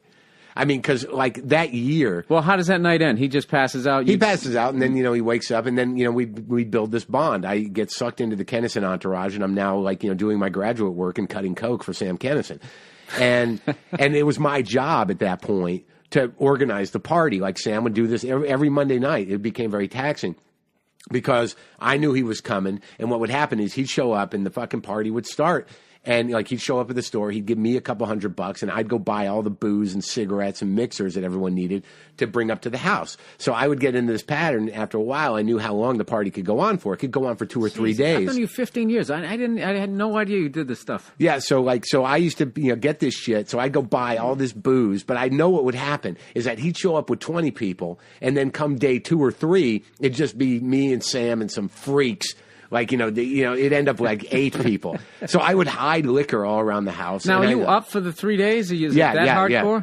Gee, how the fuck did you write any jokes? Well, I was only working the belly room, and we were all in the comedy store school, in the Sam school, which is like you lived your life as hard as possible, and you got up there and you fucking did the work. Well, did other newer comedians resent you that you got into the Sam's? No, entourage? because like at that time, it was like who the fuck would want to be in that entourage? Right. I mean, at that time, the guy who used to be Mitzi's assistant was like, he used to call us the Manson family because Sam was like this weird charismatic freak that dwelled in the underworld, and most of the comics there were sort of like, just working comics. I mean, he was one of a kind. That's what always blew my mind. If I could just stop this for just half a second, was where did guys like Seinfeld fit in? Because he was around during that time. Like, I just can't imagine like that universe where there was like that level of partying. He would just come in. But he was singular in that he celebrated it. I mean, there's a lot of comics, as you know, and as we all know, that had their abuse and substance problems, but they would try and hide it and just do their job. There were plenty of hacky comics that were fucked up on drugs. Right. But the fact that Sam had to live the life as the Beast, like I'm the Beast, he had to honor it. So he was the first one that was shameless about it. And then you'd see all these other comics that I don't need to drop names or mention names, right, where they'd come around and, they'd hang out and do some blow, but they wouldn't want to be tagged with it. There was a lot of guys that would hang out and do coke and be like, don't tell nobody. I mean, I saw a lot of that. I mean, there were certain people that would come up and party with us that we weren't allowed to do drugs. Like one time Ted Nugent was hanging around and Sam was like, no drugs because Ted's clean. So we had to sit there and all behave ourselves for the 3 hours that Nugent sat there and talked to Sam. Wild boar stories. Right. Well, Sam used to hold court at this house. So I'd go out and stock up the place and set up the party. And then he'd come up with all his freaks. And then a lot of times would end up just me and him or 2 or 3 people. And eventually I started to lose my mind, and I wasn't progressing as a comic. I was losing a lot of weight. I was sleep deprived. I was driving poor fuckers to the airport in Mitzi's when they had to go play the dunes, because that was part of my job to work at the store, was to drive the guys to the airport. I remember one time I was driving Mendoza and Campanera to the Burbank airport because they had to go play the Comedy Store that was at the dunes at that time, and I'd been up all night and there was no gas, and I could have killed those fucking guys. Jesus Christ. So what ultimately started to happen, I started to lose my mind. You get too sleep deprived, too much drugs, you start to hear voices. Yeah, you start hearing voices in your head. And and you're a conspiracy guy. I had a mystical conspiracy organized around Sam and Hollywood, and how I used to do this bit about how I thought I was special. I didn't think it was a sickness because, when you hear voices in your head, it's never one, it's always many, and you spend a lot of time trying to get them to pick a fucking leader. If someone's got something to say, step to the front of the head. I need instructions. So I'm losing my mind. And thank fucking God, the shit hit the fan. Ultimately, after almost a year of this, living like this, Sam had, every week for a year you were up for 3 days straight? Yeah, unless I got out, unless I went out. Well, now 2 days, but you'd have to take breaks. I mean, it was, he'd go on the road. I mean, it wasn't that steady, but, it was part of a cycle because even when he was gone, we were all hopped up. And, he'd do weird shit, I mean, one time, there was this chick. I remember one night at the table, there was some girl, sitting at the table. You never knew who showed up there. And I started to get that creepy feeling like someone's going to die and it might be me. Because there was just too much weirdness going on up there. And I remember one night, some chick was at the table and she had a bandaged wrist. And I didn't know when she was all wasted and so I said, why is your wrist bandaged? And she goes, well, I tried to kill myself. And I said, well, why didn't you do the other wrist? And she goes, because I didn't want to fuck up my watch. And I'm like, what? And then she goes, I just remember, so she goes into the other room and passes out. And a couple hours later, Sparky comes up to me and goes, I think Sam pissed on that girl. And I'm like, what are you talking about? And she was laying in Todd's bed and there was piss all over the place. And Sam had this weird thing where occasionally he'd piss on things. It was he was weird. So it's just really killing my Sam Kinison. All right, go ahead. Well, here's the story though. Not like I didn't know he did the drugs. I just don't need to know the peeing. Well, this is the punchline of the story. And I apologize if people have heard this story, but it is sort of comedy lore that it'll interest you. Okay. There used to be this guy that hung around the Comedy Store. He was a Satanist. His name was Dave London, and I should fictionalize his name. His name was Dave. I don't know whatever. It's too late. Whatever. So this guy had a pentagram. I like how you said his whole name, and then he goes, "I'm going to fictionalize it," and he just said just his real first name. Yeah. I'm just trying to help out. I don't want to hurt anyone's feelings or get myself in trouble. So this guy had a pentagram tattooed on his heart. He had 666 on his arm. He had the mark of the Illuminati on the other arm. He looked like Christopher Walken. He was a dope fiend, and he used to hang around the store. And we couldn't get rid of them. You know how the story is. It attracts these fucking people, and they're there. Because there's just that open hallway where people just, there's no questions. It's a psychic drain for fucking dark, weird people. It's a home. It's for the people who don't fit in at the store, which is why I love it so much. But this guy used to hang around, and Sam hated him. I never knew really why. So one night, a couple of nights, I can't remember if it was a couple of days before his HBO special premiered, he brought all his guitars and shit. He played guitar up to the house, and we had this big jam session out on the patio, and it was great. Sam brought him up with the Satanist? Sam did. I'm just setting up the story. And, he took off, and I'd put all the equipment in my bedroom because Sam didn't want to take it home. So a couple of nights after that, we have a party at the house. Sam's up there. And this guy, Dave, the Satanist, shows up, and we're all doing drugs, and it's getting weird. And they're sitting at the table, and he's holding court, Sam is, and Dave's there, and a few other people. And Dave, the Satanist, says, they're getting into it about Satanism, it's like the beast versus the mini beast. It was ridiculous. And Dave goes, I'm going to tell Anton LaVey about you. You're not a real Satanist. And Sam just stands up, and this was a common tactic he used in fighting. He stands up, he throws a drink in this guy's face and pops him. Oh, that's good. That's like the old throw salt in the guy that does sand. Yeah. And there's a fight and there's a scuffle, and then I'm like, I break it up, and Dave's all fucked up, and all the other people in the room are freaked out, and Dave, the Satanist, his shirt's all ripped up, and I'm like, you got to get out of here, man. You just got to get out of here. You got to get out of his face. He's like, I'm not fucking leaving. Fuck that. And I'm like, well, I got to leave because I got to pick up a buddy of mine at the airport. I don't know what the hell to do with you. So I lock him in my room. All right. I lock him in my room with the guitars. That sounded like a good idea to me, right? So I have to leave because my buddy's flying in, and I told him I've been hanging out with Sam. And you're high right now. Oh, of course. I'm always high. So I got to go pick my buddy up at the airport. And I'd been telling him all about Sam, and this guy lives in Boston, and he's like, I used to do coke with him too, and he was excited to come out. So I pick him up at the airport. We go to his hotel, and I'm like, I want to stay out there. I don't want to go back tonight. I'm going to crash at the hotel. So I crash at the hotel. All right.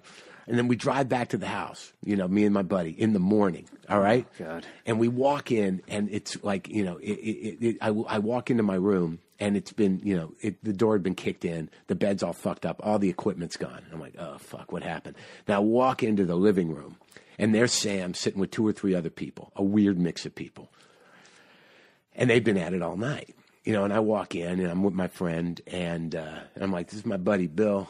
And Sam's just sitting there. He goes, Marin, I pissed on your bed. You want to know why? And I go, yeah, I do want to know why, Sam. He goes, because you let that idiot sleep with my guitars. And then apparently I turned to my friend Bill and I said, I told you I knew him.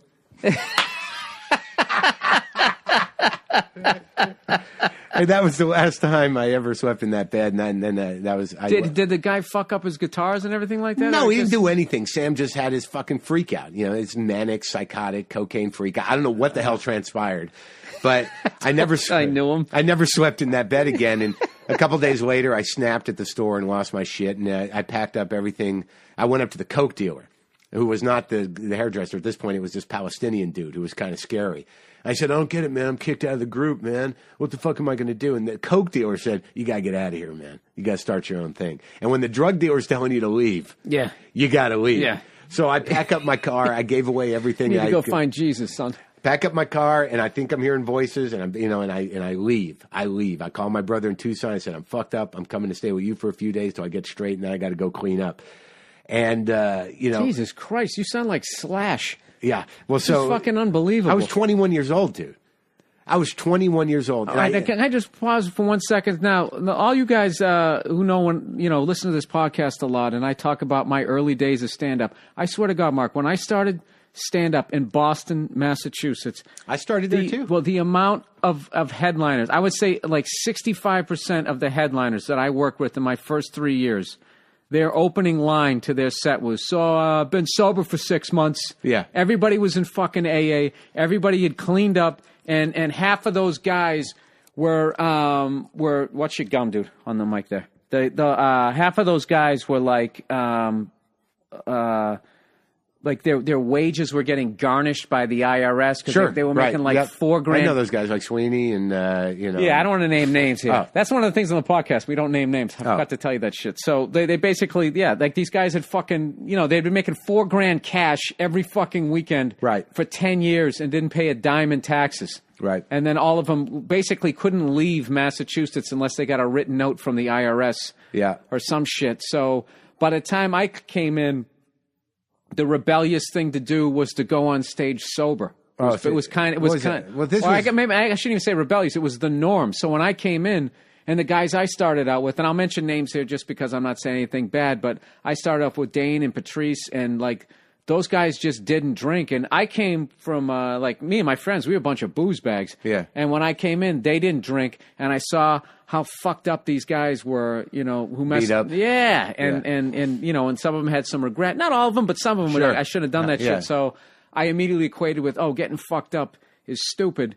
And so I started my whole career. I started off, worked totally clean, and I was totally sober. And then fucking this year I had to actually go on the wagon for like 2.5 months. I don't know what happened. Touring did it to me. No, it breaks you down. It's a tough racket. But I always wanted to be that. I mean, before I got to LA, I always wanted to be.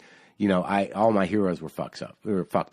All my heroes, all the comics, everyone I respected. Why is it so romantic that whole fucking? Because I'm sitting there. Because I'm sitting there going like, even as fucked up as that story is, I'm sitting there like feeling like I'm like show business light because I don't have any stories of being up for fucking 3 days. And I'm old enough to know I don't want those fucking stories, but you just don't want to have a boring autobiography, when you do that, when the comedian, when you finally hit and they give you the book deal and you got to have, your head on your hand. Like, my take on life. The truth of the matter is that, it doesn't help you. And, and if you stay doing that, it will kill you. There's no way around it. But you want to have a couple of fucking stories. Well, that's a great story. Oh, there's another story when I was hanging out with Sam. I'm going to start going to AA meetings just to fucking listen to. Yeah, you should. Tommy Lee. I mean, I've been sober over 10 years. Over 10 years. Just, you haven't done anything. No, I got straight, got into the program, learned how to rewire my brain. I've done nothing. I'm a sober guy. 10 years. Yeah, but, whatever. Yeah, but you're a cool sober guy because I didn't even know that about you. I mentioned to someone last night at the gig going, I didn't drink for 2.5 months, and then I went to England. I was like, I got to try these beers, and now I'm like bummed when I go 3 fucking days. And I was like, fuck, I was up to like 75. And then all of a sudden he just got real serious. He goes, you want to get sober? Like really like looking into my soul. I'm like, Jesus Christ, dude, no, I'm not like that. No, the only question is like, look, I don't care what anyone does, and I certainly appreciate the process of drinking and boozing and doing drugs. I loved it. But, it really just comes down to if you get to that point, the only time you need to get sober, really, is if you all of a sudden, try to stop and you can't. Or your life becomes unmanageable. That's it. And then that's when you need help. That's it. All right, well, this is where I'm at. I have stopped and done, but I don't want to stop. It's not that I can't. I like it. Like last night, I'm sitting there doing the gig. It was a place I always wanted to perform at. I fucking destroyed. I even yelled out a Blues Brothers line. Yeah. That John Belushi said on stage, and no one got it, but I did it for me. I just had a fucking great time, and afterwards, I got this big ice chest of fucking Heinekens just staring at me, and I didn't drink one because I knew that, I didn't want one. I wanted to drink all of them and then stuff my face into the ice when I was done. So I like it the way I like cookies. I want to eat the whole fucking bag. All right. So then you know what that's called? What's that? Alcoholism. No, it isn't. No, kidding. No, don't tell me that. I'm in denial. I'm not an alcoholic. No. Look, the bottom line is you can do it however you want. It's like a lot of people, you have to understand something about people in the program, is that most of them, who are especially gung-ho about it, it saved their fucking life. And it does every fucking day. That's it. And it's, That's really interesting. So now I'll be more forgiving of somebody who...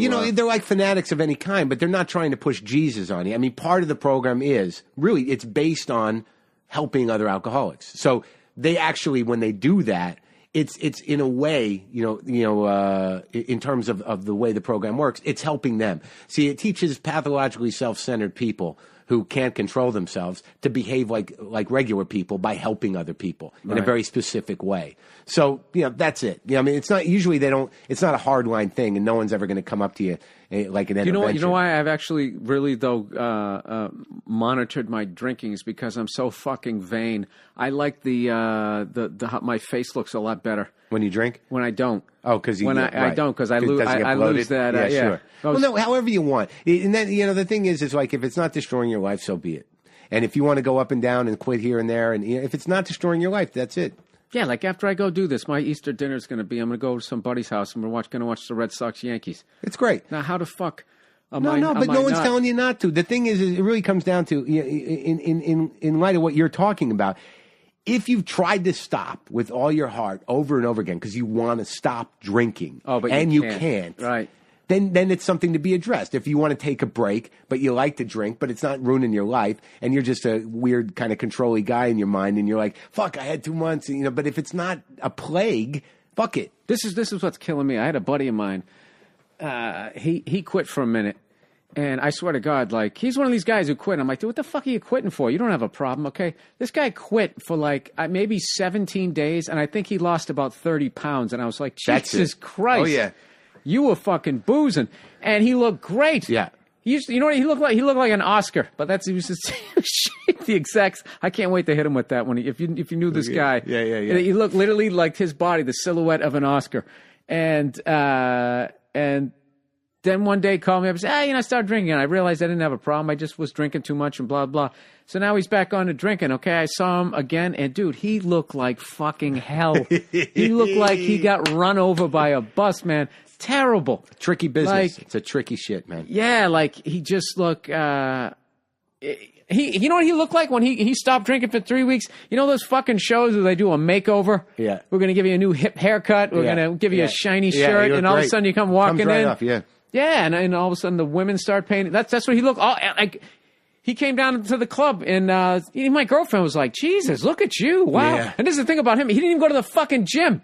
He just stopped drinking. Yeah. So that is the one aspect of it. My face looked better, and then one girl told me that my skin looked great. Yeah. So that's, I'm so fucking... If that keeps you sober, I'm that's so great. insecure and so fucking vain. I'm like, I can't drink. My skin's looking great right now. Yeah. I'm with you on that. I mean, I talk about it a lot, in the sense on stage and how it is. I mean, like I said, it's just, I'm happy I lived through it because there's periods there, whatever anyone thinks, either that's your life and that's the lifestyle you want to live, or you're going to make a drastic change, or you just deal with the ups and downs of it. But I used to say when I got sober, I used to say, the great thing about sobriety is how clearly you can see your disappointment.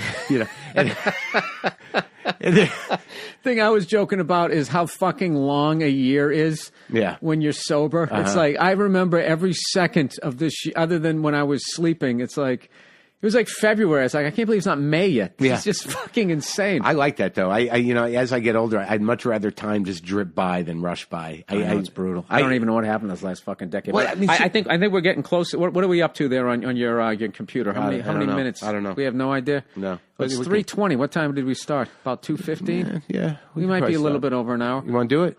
Yeah, well, let me give it a chance here. You're listening to Mark Maron, and just for the future when I do these interviews, so it's always uncomfortable giving other comedians compliments. We're such self-loathing people, but I think seriously, Mark, for my money, you've always been one of the fucking best comics in the country. So if Mark is coming to your area, definitely go see him. He does not pander to the audience. He says what the fuck he wants to say. I think you're fucking awesome, and every comic from here on out, if they're on my show, they fit that bill. I don't know if they'll be able to follow your stories, but every once in a while we're going to do this on the podcast. I'm going to have a comedian that I really admire. And I admired your work for a long time. So how about let me know some of the gigs, or my listeners know where you're going to be. You got anything coming up? Well, yeah, this week I'm going to be in Tempe, Arizona at the Madcap Theaters. You can go to madcaptheaters.com. That's this weekend. If you're dropping this today, this is Monday. And I'll be with Eddie Pepitone, madcaptheaters.com Friday and Saturday. I'll be at the Bridgetown Comedy Festival in Portland, Oregon. Okay. And then in April, the end of April, I'll be at Comics in New York with Garofalo. Oh, that's a huge show. Good deal, man. And also hype your podcast. Podcast, WTF with Mark Maron. You can get it at WTFpod.com, or you can just go to iTunes and look up WTF. There's a Bill Burr episode on there. and a lot of your favorite comics on there. All of them are on there. Well, there you go, man. All right, that's been the Monday Morning Podcast, a very special Monday morning podcast from the Mark Maron bunker out here in L.A. Hope you guys all had a nice Easter and enjoy your week.